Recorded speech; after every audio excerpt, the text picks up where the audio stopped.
Sekarang kami berikan kesempatan kepada teman-teman dari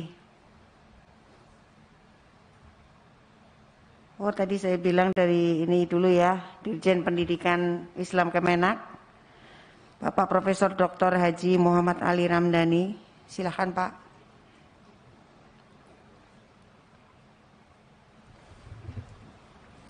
Ya, terima kasih Ibu Pimpinan. Assalamualaikum warahmatullahi wabarakatuh. Waalaikumsalam warahmatullahi wabarakatuh. Selamat siang, salam sejahtera untuk kita semua. Om Swastiastu, Namo Buddhaya, salam kebajikan.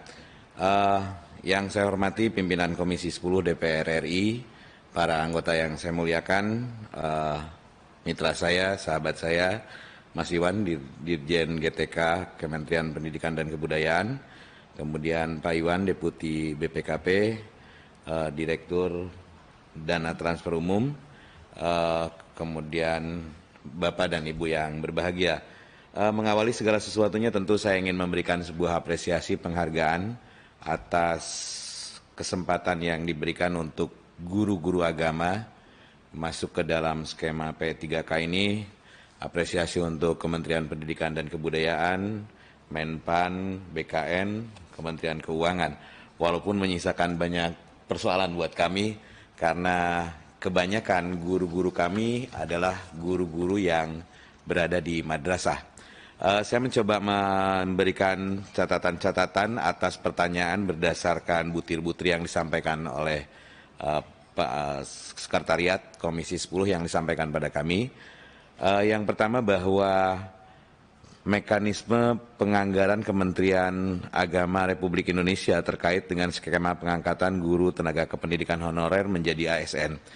Jadi Bapak dan Ibu yang saya hormati, bahwa rencana penganggaran Kementerian Agama terkait dengan skema pengangkatan GTK honorer menjadi ASN dilakukan melalui penyediaan anggaran dari Kementerian Keuangan yang tentu saja berbasis roadmap dari Bappenas.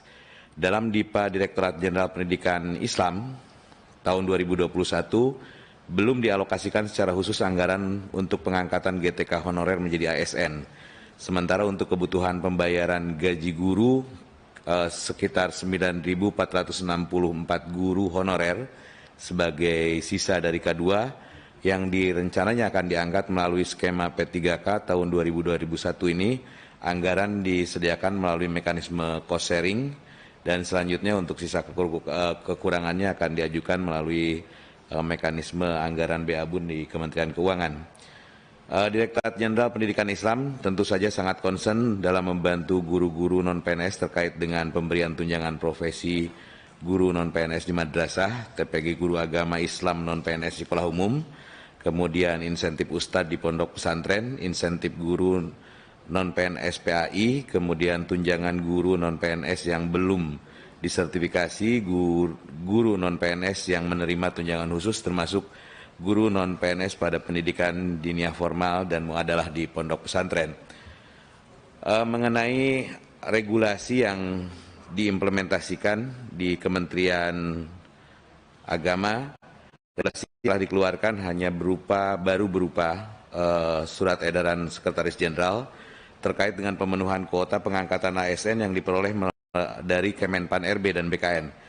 Sedangkan implementasinya dilaksanakan dengan mengikuti rambu-rambu yang telah ditetapkan melalui Penmenpar RB, kemudian PRKBKN, misalnya tentang syarat, kriteria, dan kuota atau jumlah ASN yang akan diangkat.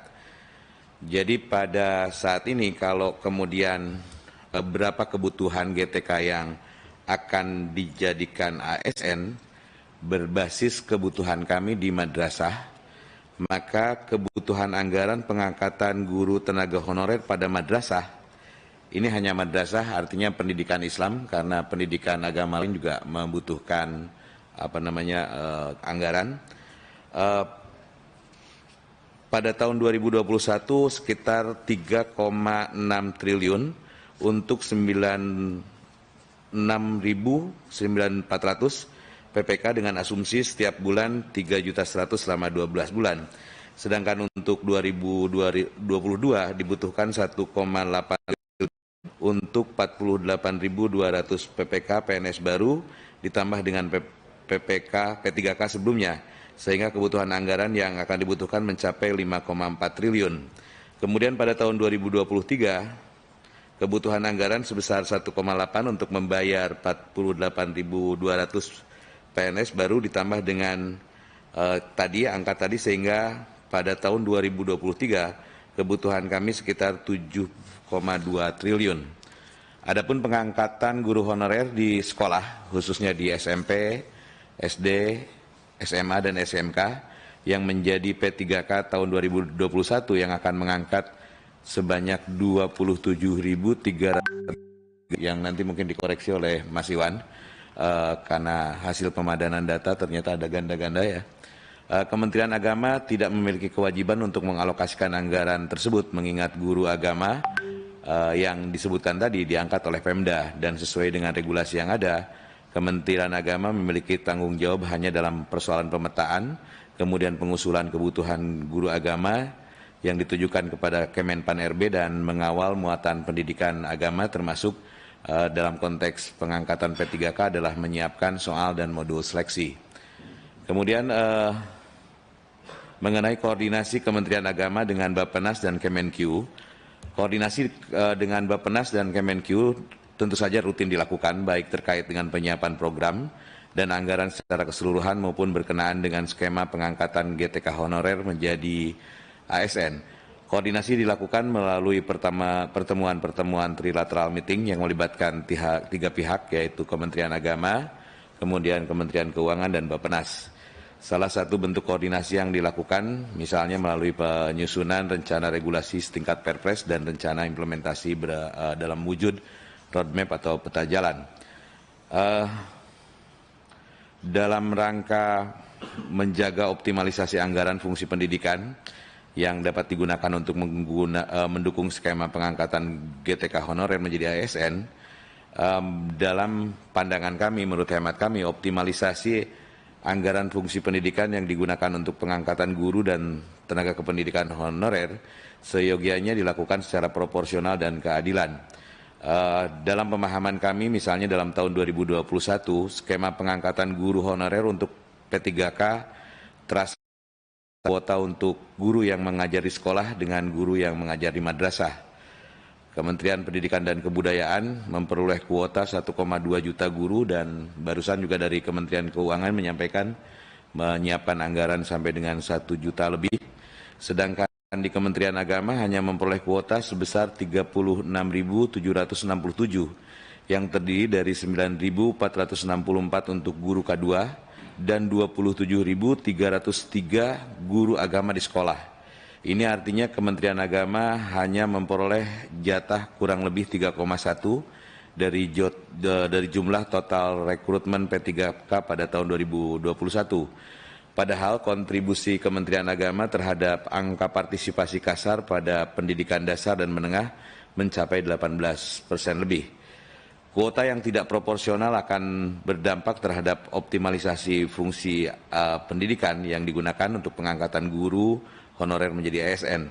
Logikanya, optimalisasi anggaran pendidikan untuk membayar guru honorer yang menjadi ASN pada tahun 2021,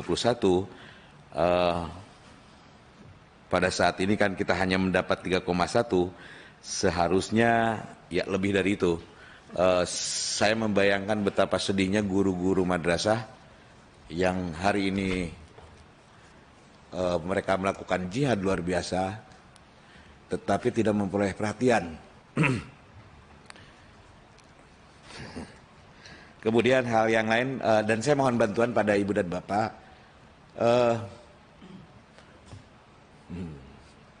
madrasah ini adalah tumpuan pendidikan agama yang dalam pandangan kita melakukan banyak hal dalam peningkatan kapasitas sumber daya manusia.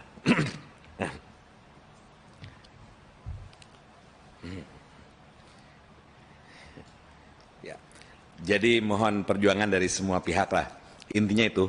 Kemudian terkait dengan undang-undang, apakah skema pengangkatan ASN, peraturan perundang-undangan sudah memadai mengimplementasikan skema pengangkatan GTK honorer menjadi ASN.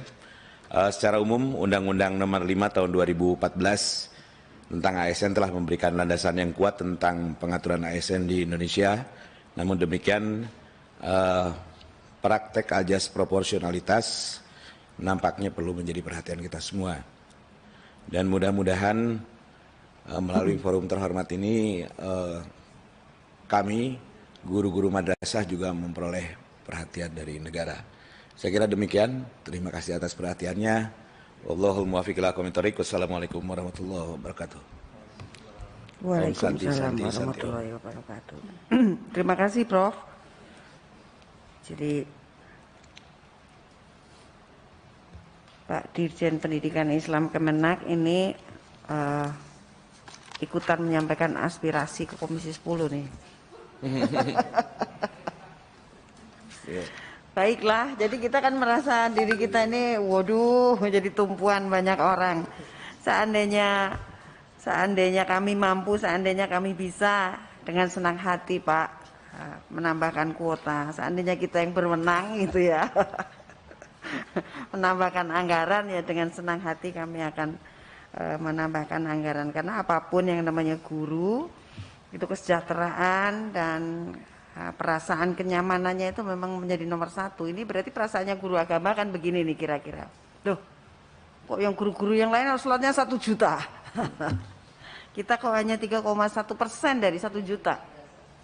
Ya di madrasah ya, yang di sana, yang di Kemenak. Ya.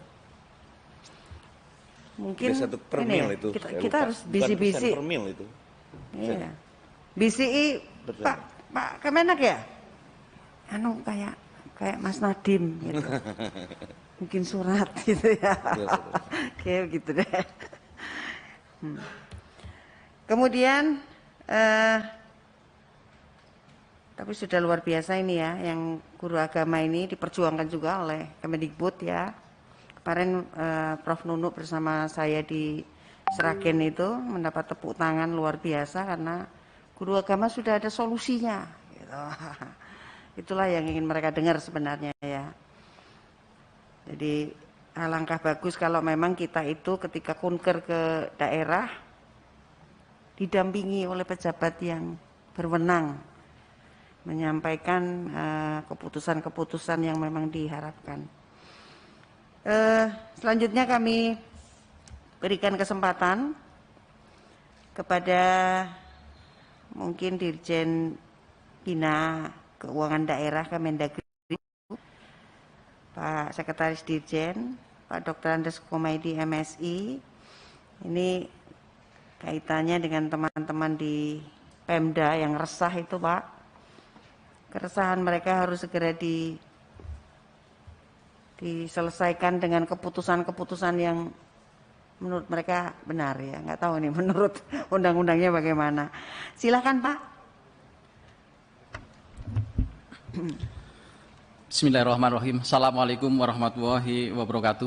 Waalaikumsalam warahmatullahi wabarakatuh. Selamat siang dan salam sejahtera untuk kita sekalian.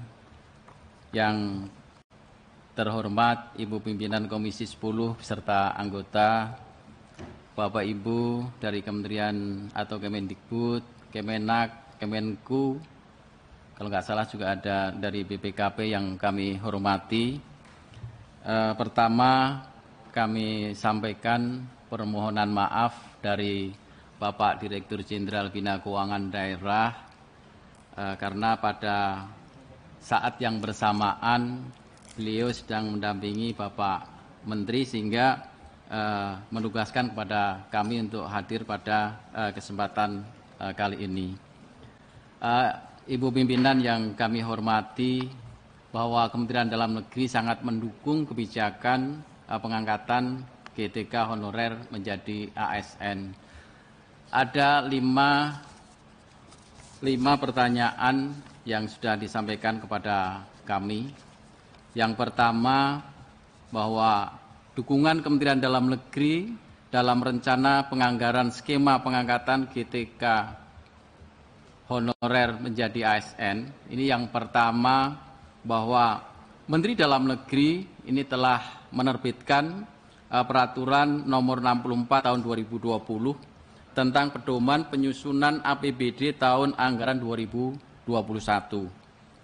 Dalam butir C2A1, ini menegaskan bahwa pemerintah daerah untuk menganggarkan kompensasi yang diberikan kepada kepala daerah, wakil kepala daerah, pimpinan dan anggota DPRD, serta pegawai ASN atau PNS dan PPPK. Dan juga ditetapkan sesuai dengan ketentuan peraturan perundang-undangan. Berikutnya adalah disusun Permendagri mengenai pedoman penyusunan APBD tahun 2022 yang akan menegaskan kembali terkait kompensasi yang diberikan kepada kepala daerah, wakil kepala daerah, pimpinan dan anggota DPRD, serta pegawai ASN atau PNS dan PPPK. Jadi pedoman ini memang kita keluarkan setiap tahun. Pada posisi saat ini kami sedang menyusun pedoman penyusunan APBD untuk tahun anggaran 2022. Menindaklanjuti pasal 7 ayat 2 Peraturan Presiden nomor 98 tahun 2020 tentang gaji dan tunjangan pegawai pemerintah dengan perjanjian kerja, Menteri Dalam Negeri telah menerbitkan Peraturan Menteri Dalam Negeri nomor 6 tahun 2021 tentang teknis pemberian gaji dan tunjangan PPPK yang bekerja pada instansi daerah. Ini sudah kami lengkapi untuk regulasinya.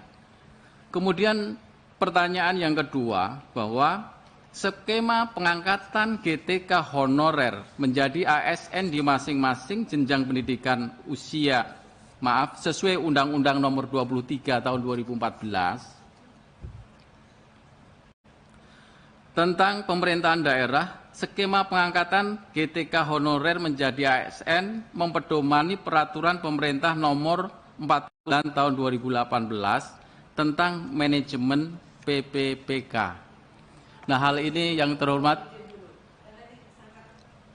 materi ini yang justru kami tunggu, Pak. siap. Saya Tayangannya nggak ada, Pak? Ditayangkan atau dikirim ke kami supaya kami juga bisa lebih Baik. detail. Ketika nanti kami menanggapi, kami punya Siap. landasan yang jelas untuk menanggapi.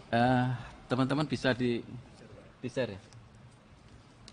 Share kepada TA supaya bisa keluar di sini. Siap. Iya. Baik, sambil menunggu kami lanjutkan ya, Nggih, Ibu Pimpinan. silakan. Siap. Nah, untuk pertanyaan yang kedua ini mohon izin, nampaknya ini yang paling tepat untuk menjelaskan adalah Kementerian Pan-RB, karena ini terkait dengan manajemen manajemen PPPK. Iya, Pak. Dipilih saja yang berkaitan dengan kementerian. Siap. Ya. Kemudian sudah bisa di-share ya. Kemudian yang ketiga, kebijakan anggaran pemerintah dan pemerintah daerah dalam pengangkatan GTK honorer menjadi ASN. Dalam pasal 5 ayat 2 Peraturan Presiden nomor 98 tahun 2020 tentang gaji dan tunjangan PPPK menegaskan bahwa gaji dan tunjangan bagi PPPK yang bekerja di instansi daerah dibebankan kepada anggaran pendapatan dan belanja daerah. Secara umum,